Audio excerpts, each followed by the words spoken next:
Alrighty, let's get into a little bit about the truth of affordable home improvement tools. Okay, let's go with this. See, this is a little 12-volt driver made by Ridgid. This was, I think it was like $115.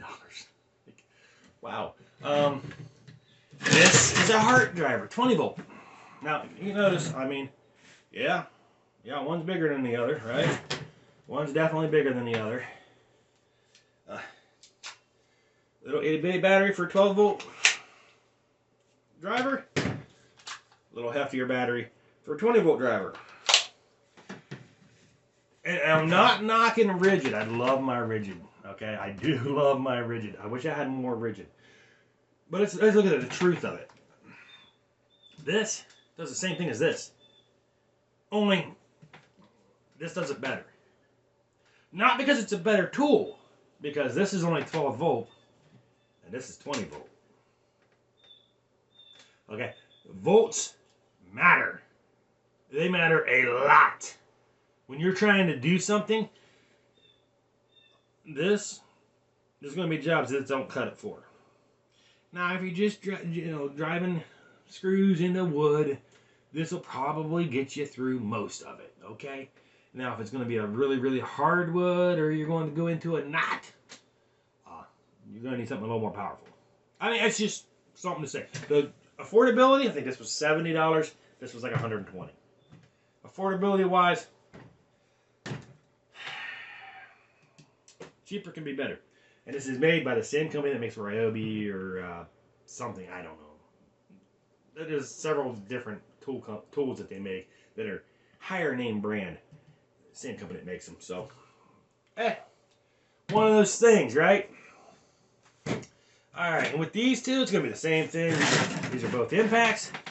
12 volt versus 20 volt. 20 volt's going to win every single time. And again, this was a little more expensive. This was like $70. Okay. I don't know what these cost nowadays. I bought these like a long time ago. So, prices today could be very different. But I paid a lot more for this than I did for this. And this wins every single time for hard things. Now, if you don't want to destroy something and you want to be a little more delicate with it, why are you using an impact? You're using a driver if you're trying to be a little more delicate. So when you're using an impact, that means you really want to push it in. So no need to have a 12 volt impact. And if you can find a 50 volt impact, maybe you probably destroy your bit or your socket. Okay. Even as simple as sanders. This is a little. I think it was like a $20 sander. I don't think they make these anymore. I don't think this company's in business anymore. They gave me the sander for free to do a review video on it, and it was decent. It was decent. It did its job. It's a sander. There's nothing special about them. Okay, that's what they do. But they sent me like 10 different sanders. One of them broke. But this was like 10 years ago. Or no, not 10 years ago. 6 years ago, whatever it was. Look, we got this DeWalt sander. We got this generic sander. Now, I don't know what this DeWalt sander cost because it was actually given to my son.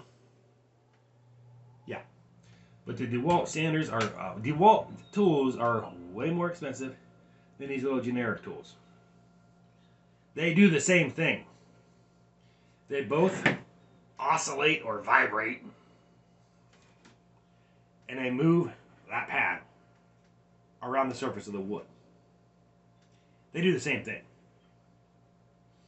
This one's not going to go any faster than this one. Maybe a little bit. Is it really going to be noticeable? No. It's not going to be noticeable. There, you're just paying extra money for the name brand. Brand, you're just paying for, I just want to get the daggone project done. Most of it's going to come down to the sandpaper, not the tool. And, you're just going to go like that until it's done. So, it's going to be more sandpaper than anything else. If you need to take more off, you don't need a more powerful tool. I don't know if this is more powerful. Maybe it is. Definitely was probably more expensive. More than likely, a lot more expensive. But if you need to take more off, you use a lower grit sandpaper or lower number, right? Is it a higher grit? Or I get confused. If you need to take more off, just use a lower number on your grit, and then you go up in number to get a nice, good, smooth thing. Now, of course, now the nice thing about the DeWalt, now, okay, it does have a nice, beautiful case to go in. This case is not going to help me sand anything, and it's dirty. It's a tool case. I mean, cheaper tool. Okay, so if this breaks, one, this was free for me, but I think it's only for $20. But if this breaks, you just go out and buy another one. I know it's wasteful, right? It's very wasteful. But I've seen sanders for like $100 to $150. I've seen some a little more expensive. Maybe they were kits. Maybe they were multiple sanders. So I don't think a sander itself should be more than $100. Not from what you're getting. And of course, I mean, it doesn't matter. Mouse sander, oscillating sander. Doesn't really matter. I mean, it matters on what your project is and what type of sander you need. Belt sander. There's another generic Black & Decker. Okay, I'm not a big fan of these kind. The sandpaper always falls off, and it just doesn't work. It's not against the cheap brand. That's just against the type of sander it is and how the sandpaper attaches to it. But I mean, if you want the truth between high-end tools, high-dollar tools, and low-dollar tools, they're the same. Close enough.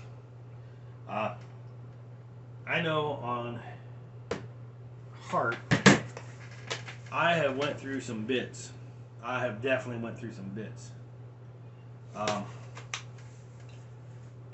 But I bought some DeWalt's bits for replacing some of these other bits, and I went through them just as fast.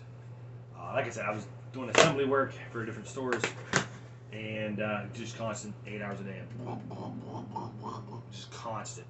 And I mean, there's times where, yeah, I mean, screw heads, bolt heads, whatever, not quite to spec. So you do damage your tool or your bit. Several times, you know how the Phillips head is supposed to have 4? Yeah, there are several times the Phillips head will only have 3.